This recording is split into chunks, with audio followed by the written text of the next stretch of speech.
Hello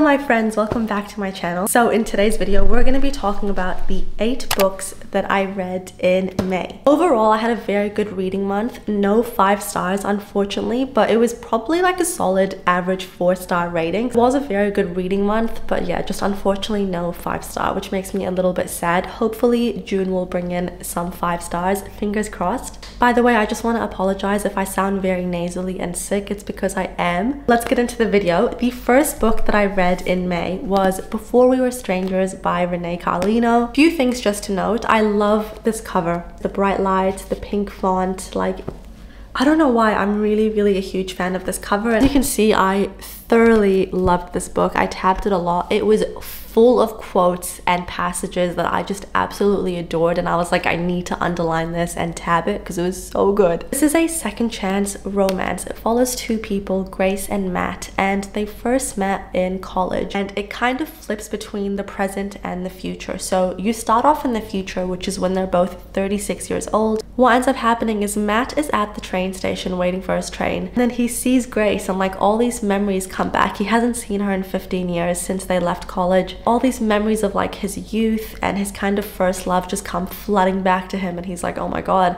I honestly forgot about her, and I forgot about all these feelings and like what it was to be in love when I was so young, you know, carefree, reckless. And then the story would like flip back 15 years ago, so you find out like how they fell in love and what they were like together, and it was just so cute and also very realistic. It was just like a perfect sort of right person, wrong time kind of story, and it was just so beautiful. Like, I don't know, I feel like it really captured those feelings of like your early 20s kind of young love. Not young love like, you know, your first sort of teenage sort of love, but more like it's still young love, but more like on the cusp of adulthood. Do you know what I mean? I feel like you'll love or like so many people in your lifetime, and each time as you're growing up, it's a little bit different than the last because of circumstances or age. This very much perfectly captures that love you have as you're on the cusp of adulthood. Like, reality hasn't really set in yet, and you still have those kind of childish, naive emotions and feelings. So it was just,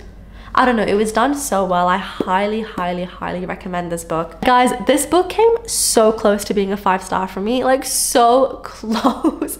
Up until the last like 50 to 70 pages, I was like, yup, 5 stars. I was so happy. I was like, yes, I found like another 5-star book. I'm so grateful. And then something happens towards the last like 50, 60, 70 pages, and I don't know, like I didn't get the closure that I wanted from the story. It just didn't wrap up the way that I wanted it to, and it kind of took me by surprise. Like this sort of, I don't know, I'm not going to spoil it, but this kind of trope comes into it towards the end that I was not a fan of. I just feel like we could have done without it, but yeah. Guys, this was such a good book. Like, I'm just flicking back through my tabs and oh, it's so good. And also, it's a book set in New York City, and if you know me, you know that I love books set in NYC. I don't know what it is. They just have this, they've got something about them. Books or movies set in New York, I'm like, yep, sold, love it. Oh, it's so good. Okay, anyways, yeah, definitely recommend. 4.75 star, and I want to read all the other books that Renee Carlino has written. I know that I love her writing style, so I'm really looking forward to picking up some more books by her. I really want to pick up Say You Swear, I think that's what it's called, or Swear on This Life. I'm not 100% sure, but this was a very good book, and the characters felt very real to me. They had their flaws, they had imperfections, they just felt like real people. I really loved both of them, especially the girl. Like, the girl I loved a bit more than the guy. She was just so cute, and I loved it. Please read it. Then I read Bringing Down Ye Duke by Evie Dunmore. First of all, the cover, the font, the cover. Isn't this just so gorgeous? I'm literally obsessed with it. I really love it. This is a historical romance, and it's making me really get more into my historical romance era. I really do love historical romances. I just think they hit so much harder than a contemporary romance. I don't know what it is. I think because it's set like in the olden times, and like there's no casual language. I really don't like casual language in books. Like, I don't want to hear modern language, like how people speak now in books. It kind of cringes me out because they speak very like posh, and they're very like quick-witted and like sharp-tongued. I don't know, I really love it. It's probably also because they are British, and I really love the way that like British people speak, especially like usually from the south. They just sound so posh. If you do have one of those posh, beautiful English accents, just know that I'm very jealous of you, because I think it's the most gorgeous accent. I love all accents from the UK and Ireland. Like, I just think they're so whimsical, so fun. There's so many variations of them. Like, there's like sing-songy ones, really posh ones. I love them all. But when I'm reading this, I do imagine those kind of like posh, more south accents, and I just love them. So this is set in Oxford 1879, and this is during a time when women were not able to vote yet. This book does have like a feminist sort of side to it. Main character Annabelle, she is a commoner, so she's not wealthy at all. I wouldn't say she's like a peasant or anything like that, but she's just a standard normal common girl, you know, no fancy name, no fancy title, nothing like that. Our main male protagonist, he is a duke. So what's sort of happening in here is our main character Annabelle, she is one of the first female students to attend Oxford University, and she gets a scholarship to go there, but in return for her scholarship she has to sort of campaign this women's suffrage movement. So she's really campaigning for women being able to vote, when women get married, that they shouldn't lose their property to the man, like just kind of all things like that. What ends up happening is she bumps into the Duke, and then they kind of find a way to infiltrate his estate, so they end up having to stay there for some reason. I won't say why. There is like forced proximity in here, kind of enemies to lovers. They don't really like each other at first. It was just a really, really good love story. I absolutely ate it up. It was written so well. The banter between the main characters, like if you love banter, you will love this book. There was such good banter. If you've watched Bridgerton and you're like, oh my god, I love Bridgerton, so good, start reading historical romances. You're gonna love them. Like, if you love, you know, season 2 Bridgerton, that's the best season in my opinion, besides Queen Charlotte, but that doesn't count. You know, season 2 Bridgerton, like Kate and Anthony, kind of similar to Kate and Anthony. Actually very similar to Kate and Anthony. So if you love Kate and Anthony from Bridgerton, you will love these two so much. Highly, highly, highly recommend. I gave this a 4-star, solid 4-star, maybe 4.25. Somewhere in between there. I really loved it. And then I read White Nights by Fyodor Dostoevsky. This is my first why is it so hard to say? Dostoevsky book. I'm so sorry if you are Russian and I'm butchering this so badly. I deeply apologize. Dostoevsky. I'm not sure.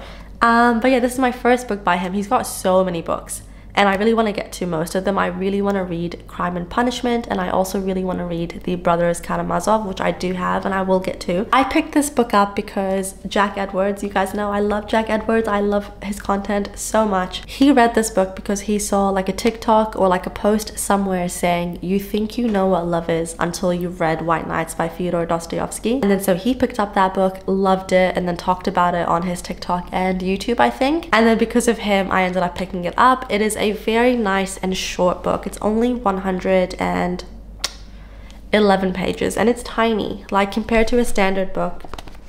Look, it's so small and just so charming. Some of the quotes in here were just so beautifully written. This is translated from Russian to English. It was initially published in 1848. This book follows 2 people over the course of 4 nights. They're both very lonely people. The kind of theme is unrequited love and loneliness. The way that the author captures loneliness in this book is done so well and so beautifully. Like, you really ache for the main character. Our main character is a huge dreamer. He is lost in his dreams day in, day out. He almost doesn't really live in reality. Like, he really lives in his own head. He is a huge maladaptive, like, daydreamer, which I know a lot of people are. I definitely used to be, and I think to some certain extent most of us are still big maladaptive daydreamers. Like, you know, you're bored waiting for your bus and you're just like in your own fantasy, in your own dreams about something that's happened a couple of years ago, or I don't know, like we all just really live in our own heads sometimes and make up scenarios, romanticize things. Like, it's just kind of the human experience, but some are much worse than others. And our main guy, he is one of those people who just doesn't actually live in reality. Like, he is just so in his own head. He has these really vivid imaginations where he honestly feels like it is his life.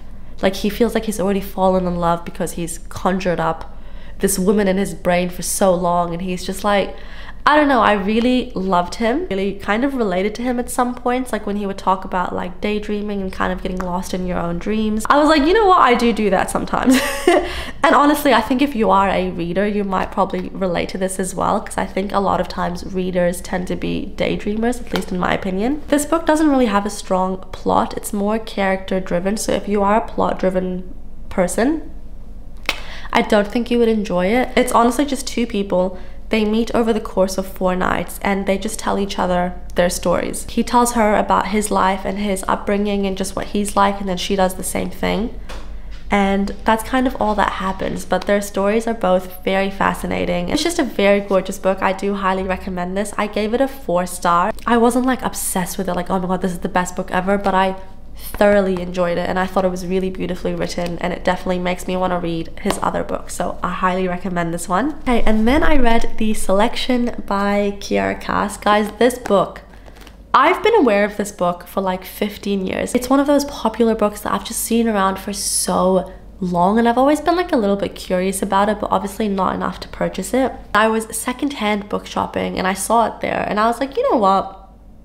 It's cheap, it's secondhand, let me just pick it up and give it a go. And I'm so glad I did, because I really did enjoy this book. Is it the best book ever written? No. Did it have the best plot? No. Did I enjoy it? Yes. And that's really all that matters sometimes when reading, is did you enjoy your time reading? And I did, I really did. This is a dystopian book, not super dystopian, but kind of. Like, not like to the extent of Hunger Games. No. Do you know what? It is actually very dystopian. I lie. Anyways, they live in this world where there's 8, what are they called? I'm just gonna call them districts. I keep calling them districts because of Hunger Games. It's not called districts, but go with me here. District 1 is like the top one, the higher one. The people in that kind of district are very well off. They have better job opportunities, better education, just living a much better life. And then as you go down to 8, like the ones in 8 are in poverty. The ones in 5 and 6 are usually maids. I know 5 is like musicians and stuff, 6 is maids and like cleaners and kind of handiwork. I kind of forgot, but you get the gist of it. What's happening in here is the prince from the royal family, he just turned 21, so it's time for him to get married and find a wife. And what they do in this kind of kingdom, they hold something called the selection, which is essentially like The Bachelor. It's literally no different to The Bachelor. So they pick girls from all districts to enter this competition. And the prince essentially dates every single girl until he kind of, you know, slowly removes them as the show goes on, and then he, you know, finds the one. I think there's 35 girls that get chosen. Yeah, 35 girls that get chosen. And he just sort of like goes on a date with each of them, finding out if he likes them or not, and then, you know, getting rid of the ones he doesn't like. It says on the back of it that this is reality TV meets dystopian fairy tale, which I agree with. Like, that's kind of the vibe of this book. Really fun, very fast-paced, kind of gets into it straight away. There's no time wasted. Because it's YA, it just reads so fast. The font is large. It was just so fun. Honestly, it was really fun. I gave it a 3.5 star, I believe. Oh no, I gave it 3.25. Interesting. Maybe 3.5. Somewhere in between there, but yeah. If you're in the mood for like a YA, fast-paced, sort of fun, easy read, this would be very good for you. So the whole series is on Kindle Unlimited, which is really good, so happy days. Guys, I'm so sorry, I sound so sick. I keep sniffling. It's gonna be a nightmare editing this video and like cropping out all my, like my sniffs.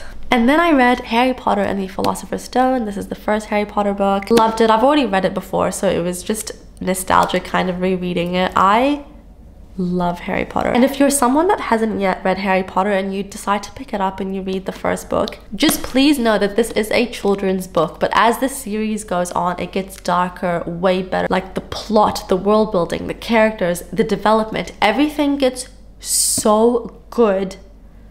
I would say from book 4 onwards, no, maybe book 3 onwards, it just starts getting so much better, but I feel like book 4 is where it really kicks off. I'm not really going to talk about the plot of this book because if you don't know what it's about, I think you are living under a rock. I'm going to be rereading the entire series this year, kind of slowly over winter because it is winter for me in New Zealand. So I'm really looking forward to that. It's just so cozy. I find Harry Potter so comforting and just so nostalgic. It's one of my favorite stories of all time, so happy days. I gave this a 3.75 purely because of how nostalgic it is for me, but I think if I hadn't read Harry Potter before and it was my first time reading it, I'd probably give it like a 3 star, but yeah. Then I read Ruthless Vows by Rebecca Ross. This is the second book in the Letters of Enchantment series, I'm pretty sure. Something like that.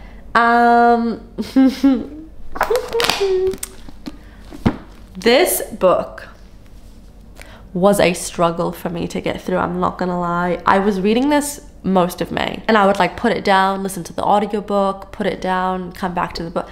Like, it was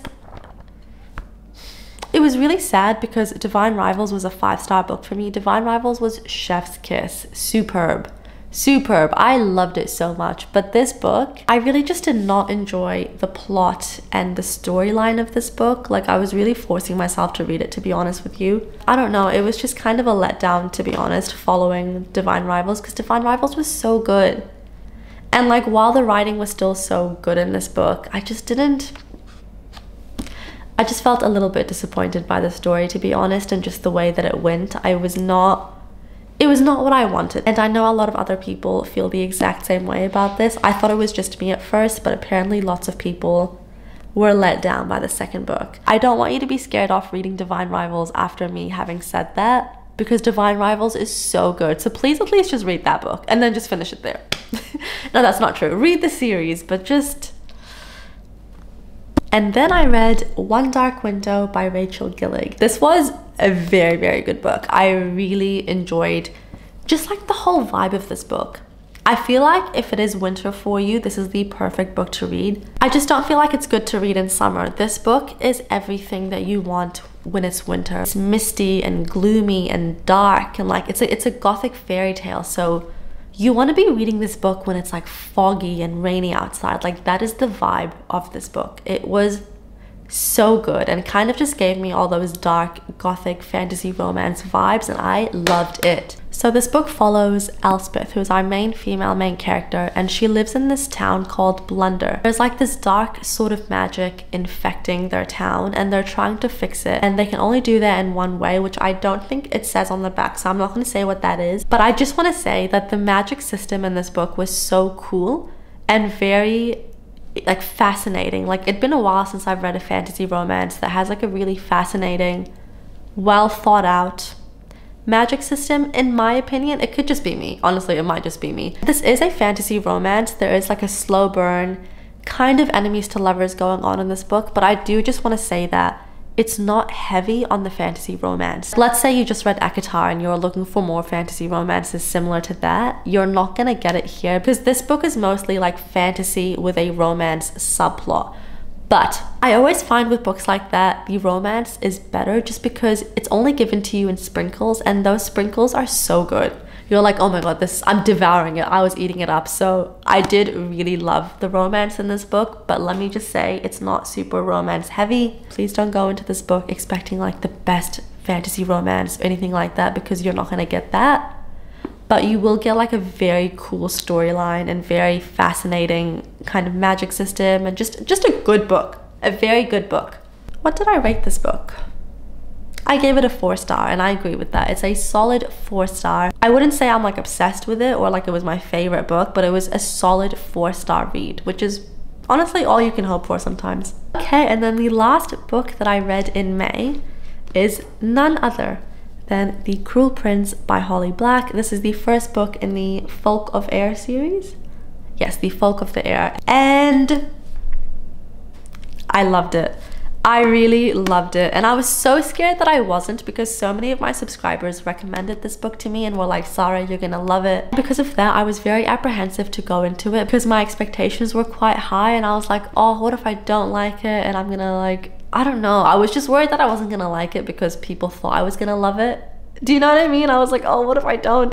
But turns out my subscribers know me very well. I really, really loved this book. I'm halfway through the second book right now, and I'm loving that one even more. There is a spoiler reading vlog coming up soon, so expect that like in the next week or so. So this book follows Jude, who is a mortal. She is a human just like the rest of us. So from a very young age, she gets abducted and taken to the world of fairies, which is, sorry, I hit my water bottle. Anyways, So she goes to the world of fairies and she's just really trying to survive there because she is mortal and she is normal. She doesn't fit in. Like, everyone there is a fairy, you know, they're beautiful and they've got like some sort of power and they're just like a more superior race, if you will. And she's, you know, not as beautiful as them. She has flaws. She is gonna die. Like, they're just, you know, she's immortal. She can't compete with these gorgeous immortal people. I'm not gonna say this book is a fantasy romance because it's not really a romance, but it kind of is. And I love Prince Carden, so let me just say that right now. I know a lot of people don't love Prince Carden, but I just want to say that I am one of the people who loves Prince Carden. I'm a Prince Carden lover, so love you, Carden. I don't want to talk too much about my feelings toward this book just because you will see a reading vlog with it, but just know that I loved it. Really loved it, and I'm loving this series. It honestly might be like a favorite series for me. We will see. I gave this one a 4.25. I really enjoyed it. It got into the story straight away. I love the main character. Like, I love Jude so much. She's not your typical like fantasy romance heroine or like main sort of female main character in a fantasy romance. She's very flawed and she likes power and she likes revenge, and she really charms me, and I really love her as a main character, and I love the storyline between her and Carden. This book is also similar to One Dark Window, where it's not big on the romance. It's mostly fantasy with a romance subplot, so just bear in mind going into that. I feel so awful. Like, I just feel so sick and so disgusting. I'm so sorry if I sounded gross during this video. I'm so blocked up. But anyways, I hope you enjoyed this reading wrap up. Thank you so much for watching. Please let me know what you read in May, and I'll see you guys next time. Bye!